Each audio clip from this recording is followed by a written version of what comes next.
Fed Chairman Ben Bernanke is going to be watching that report, too. He has only 6 months left in his term.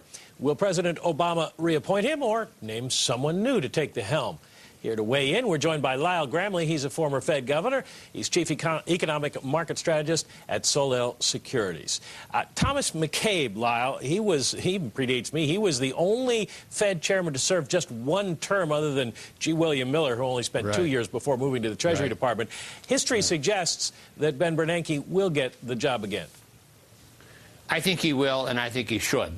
I mean, if you think about where we were 6 months ago and where we are now, 6 months ago, we were worried that the economy might have headed over the edge of the precipice into the abyss. Now we're talking not about whether we're going to have a recovery, but what kind of recovery it's going to be. That's a really remarkable turnaround. And if there's any one thing you would point to as responsible for that, it's Fed policy under the leadership of Ben Bernanke. So I think he deserves to be reappointed. I think he's a national treasure. You think the markets would take it badly if he were not? Well, if almost anybody is appointed other than Ben Bernanke, particularly now that we've got this huge federal deficit, the worry in the market is going to be that the Obama administration is politicizing Federal Reserve policy.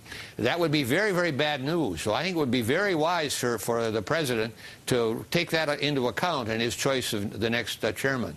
But there is so much public outcry over AIG and Bank of America. Don't you think they're going to have to respond to that in some way, Lyle?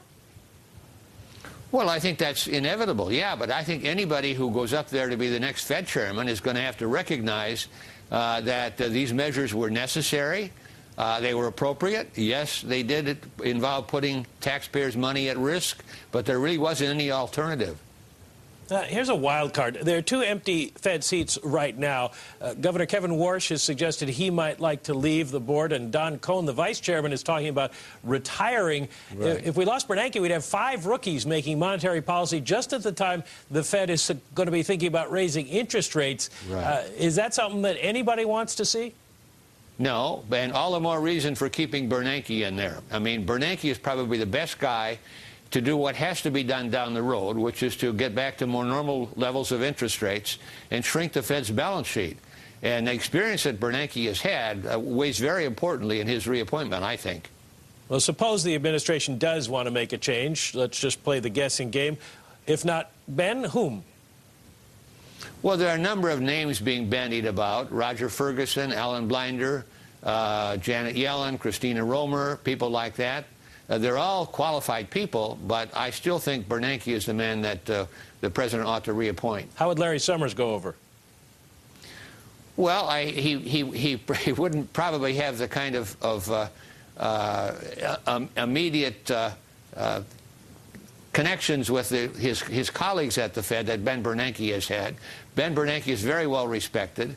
Larry is a good friend of mine. I've known him for many years, very bright, certainly well qualified. But he doesn't have that background of experience and relationships that Ben Bernanke has. All right. Our thanks to Lyle Granley for giving us that report. And